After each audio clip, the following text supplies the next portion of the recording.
Dos roqueiros alternativos dos anos 90 aos grupos indies atuais, o R.E.M. teve um grande impacto em várias gerações de artistas. A banda de Athens, na Geórgia, é frequentemente citada como uma grande influência de algumas das bandas mais importantes do rock. Mas e os músicos que o influenciaram? E a gente tá dando uma olhadinha hoje por aqui nas maiores influências da banda R.E.M., tá? Então cada membro aí do R.E.M. tem uma perspectiva, ele trouxe uma perspectiva musical única pra banda, né?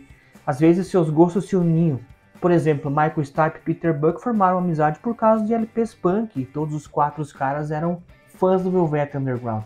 E às vezes, cara, seus favoritos ainda se chocavam, né? Peter Buck e Mike Mills compartilhavam uma devoção aí aos titãs do pop rock dos anos 60, né? Enquanto o Stipe trocava os Rolling Stones pelos Archies. E o Bill Berry, cara, parecia gostar de tudo que rolava no rádio por ali. Hoje aqui no Minha Vida em Vinil vamos falar sobre algumas das principais referências do R.E.M. Fica comigo até o final desse vídeo que tá bem legal, vem comigo conferir.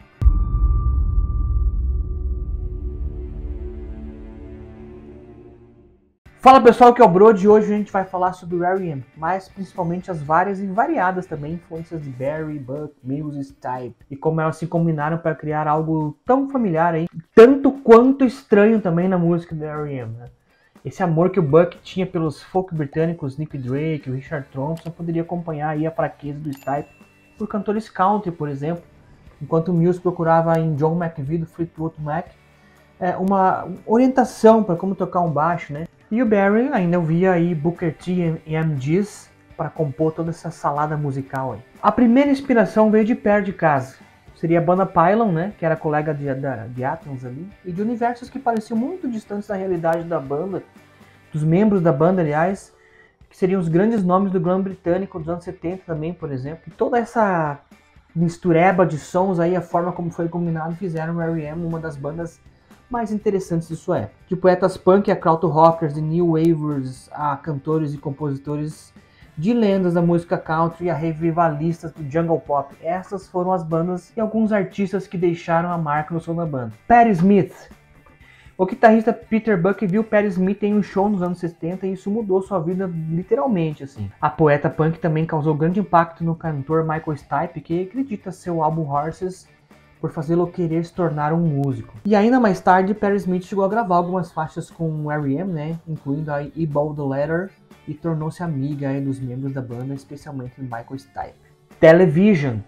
Antes do R.E.M., quando o Buck trabalhava na Vuk Street Records de Athens, né, ele e o Stipe se uniram com as guitarras, aquelas guitarras assim mais agudas e mais desenfreadas e os vocais estridentes da banda mais compacta do CBG.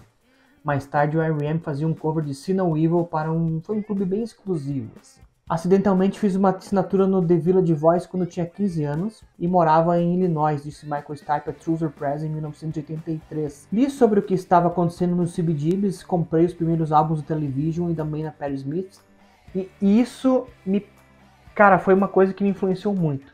Além dos Velvet Underground, os estúdios, New York Downs e assim por diante. Velvet Underground era algo que adorávamos, disse Buck ao Yahoo Music em 2014. A influência da banda seminal de Nova York é óbvia pelo número de covers do Velvet Underground do R.E.M., né? 3 deles aparecem no Dead Leather Office. Mas no começo não era assim, né? O impacto de Lou Reed e companhia não chegou a ter tanta influência nos primeiros discos do R.E.M., não. Mas as influências deles estão ali. Iggy Pop and the Stooges. Michael Stipe descobriu os estúdios por meio de bandas punk no final dos anos 70, enquanto Peter Buck aí se interessou pelos roqueiros de Michigan, né? Lendo a antiga revista Cream. Abre aspas, eu seria o único garoto de 13 anos no quarteirão que dizia, acho que preciso comprar esse disco do Iggy and the Stooges. Fecha aspas, disse Buck aí de acordo com o The R.E.M. Fiction and Alternative Biography. A influência do Iggy Pop sobre o guitarrista e sua banda durou até com o R.E.M. fazendo covers aí de Fun Time e também The Passengers para B-Sides, né? Também como I Wanna Be Your Dog. Enquanto isso, Michael Stipe confere o nome de Iggy I Took Your Name no disco Monster de 1994.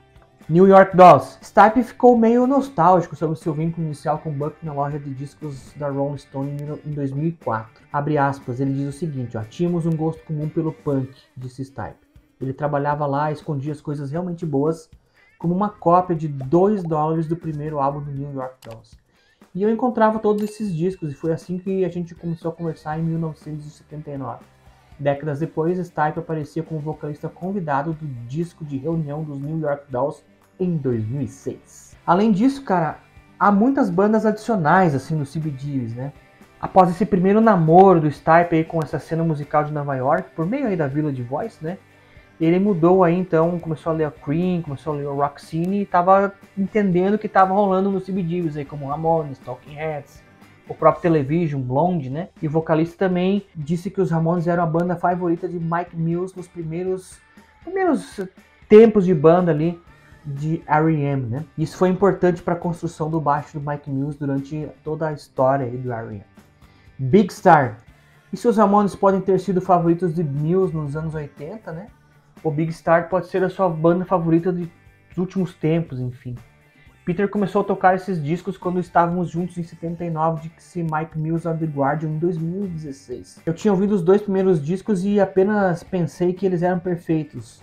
Se eu pudesse fazer discos algum dia, esse seria o tipo de discos que eu queria fazer na vida. Mike Mills ainda canta Jesus Christ, né, um cover do Big Star. Aqueles singles que são do Fan Clubs em 2002, foi gravado só para Fan Clubs e tá ali. E mais tarde também se juntou uma banda tributo, aí, junto com o produtor do R.E.M., Mitch Easter, que toca regularmente o third do Big Star. Neil Young, assim como Patti Smith e o Velvet Underground, Neil Young é uma influência compartilhada por todos os membros do R.E.M.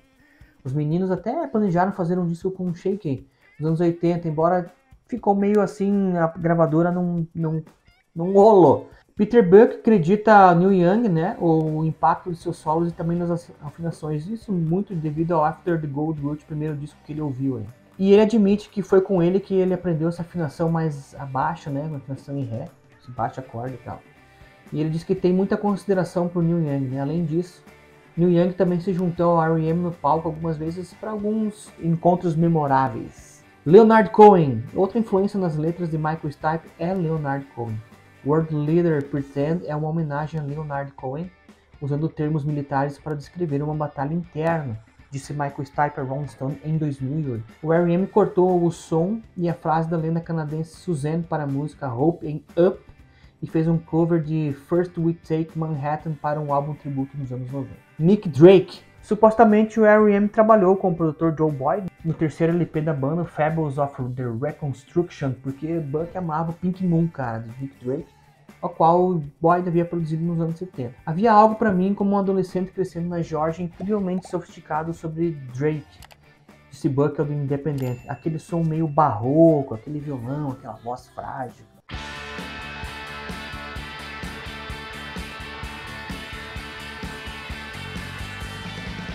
Os post-punks ingleses causaram impacto no comecinho do R.E.M., né, especificamente com um álbum. Em entrevista ao Witness Entertainment de 2001, Peter Buck disse que tinha achado a maior parte do material New Wave realmente meio chato, mas Underwater Moonlight é muito inteligente com muita profundidade. Não havia muito desses discos nos anos 80. Os Soft Boys estavam pegando algumas das influências que eu realmente gostava e estavam modificando elas. Né? Então eles foram inspiradores nesse sentido. Buck também afirma que a influência do som estridente, aquela guitarra dos Byrds, né, que muitos compositores de rock haviam percebido, aquele som mais agudo, também era transmitido por sua diversão com os Soft Boys, né? Buck também mais tarde se tornou amigo e colaborador de Robin Hitchcock, que foi membro dessa banda aí, Soft Boys. Richard Thompson. O Peter Buck tinha uma afeição igualmente grande pela música de outro cantor folk britânico, Richard Thompson, né? Que também trabalhou com Boyd nos álbuns da Fairport Convention. E aí ele fala que Richard Thompson é meu músico inglês favorito de todos os tempos. The Byrds. Como o impacto dos Byrds no R.E.M. foi exagerado na imprensa musical, né? O Buck desmentiu isso por muito tempo. E ele finalmente aceitou aí o efeito de Roger McGuinn, especificamente na forma de escolher a sua guitarra, né? Que é a Rickenbacker, aquele timbre característico. E aí ele tinha os ídolos John Lennon, Roger McGuinn e o Pete Townshend, que haviam tocado com essa guitarra. E ele disse que havia escolhido elas por causa disso. Graham Parsons. Eu tenho um álbum dos Byrds e é aquele que não se parece em nada com eles. Chama-se Sweetheart of the Rodeo. Porque eu amo Graham Parsons, disse Peter Buck a Trouser Press também em 1983. Tanto Buck quanto Mills têm grande admiração para o country rocker aí, né? O primeiro apareceu em DVD tributo nos anos 2000, né, enquanto o Muse começou a usar aqueles terninhos parecidos com o que ele usava em turnê dos anos 90. Os Beach Boys. A totalidade de Review e as harmonias de Out of Time foram influenciadas diretamente, cara, pelo trabalho vocal cintilante aí dos Beach Boys. Mas At My Most Beautiful é o momento mais certeiro e é a homenagem mais clara da banda Brian Wilson. Depois de escrever a parte do piano, eu percebi que de alguma forma poderia estar canalizando Brian Wilson, então usei isso tanto nas linhas de baixo quanto nas harmonias, escreveu Muse numa nota dos encartes dos discos do R.E.M. The Troggs. Os caras do R.E.M. tinham uma queda pela música dos roqueiros do Wild Thing, cara, incluindo algumas das músicas menos conhecidas da banda, The Troggs, né? Nas primeiras setlists e o famoso cover de Love Is All Around, ainda com Muse nos vocais principais para o álbum de 91, a MTV Unplugged, né?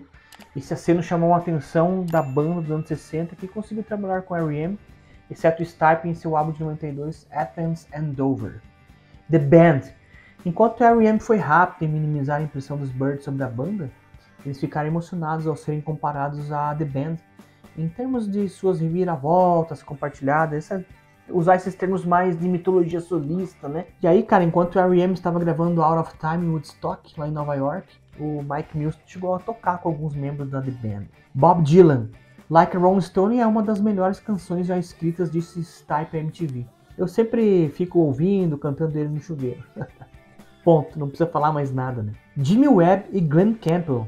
O compositor Jimmy Webb, cara, e a estrela country Glenn Campbell podem aparecer algumas influências improváveis aí no R.E.M., mas os Michael Stipe, Peter Buck e Mike Mills adoram as músicas das quais a dupla colaborou, cara. A banda chegou a gravar um cover de Wichita Lineman nos anos 90, né? E alguns anos depois, Peter Buck descreveu Review como tendo uma vibração de Jimmy Webb e Glenn Campbell para Under the Radar. David Bowie. Após a morte de David Bowie em 2016, Stipe saiu da aposentadoria para participar de algumas homenagens à lenda do rock. Mills e Buck também se juntaram a um tributo a Bowie. Embora possa não haver um elemento específico aqui que aponte para o impacto de Bowie na carreira do R.E.M., né, e no seu desejo de soar diferente a cada álbum, certamente está assim de acordo com o catálogo pertencente ao The Thin White Duck. Outra pista aí para o amor aí de Michael Stipe por Bowie, né? Ele produziu o longa-metragem Velvet Goldmine, uma versão ficcional de Bowie e Iggy Pop. Kraftwerk. Essa roupagem meio krautrock aí teve um impacto nas primeiras gravações da banda, né? E algumas de suas últimas também. O produtor Mitch Easter disse que foi influenciado pelo Kraftwerk quando ajudou a banda a gravar seu primeiro EP, o Chronic Town. Algumas décadas depois, o guitarrista Peter Buck afirma que o Review tinha meio que um filtro Kraftwerkiano ali. Além disso, cara, tem muitas outras bandas como The Monkees, Beatles, Rolling Stones, Patsy Cline, Keith Davis, Keaton Wells, Wanda Jackson, Robert Miller, o próprio Booker T e M.M.G's que eu falei, né? Brian Eno, cara, T-Rex, Queen, o Fleetwood Mac, a gente citou aqui, Gang of Four, os The Phillies e aquela banda lá de colegas de bairro, Pylon, né? E agora eu quero saber de você aí, cara, que é fã do R.E.M., você reconhece todas essas influências no som da banda? Você acha que alguma banda aqui ficou de fora nesse vídeo? Conta pra mim aqui embaixo, deixa seu comentário aqui embaixo, tá? Aproveita também para se inscrever no canal, deixar seu like, combinado?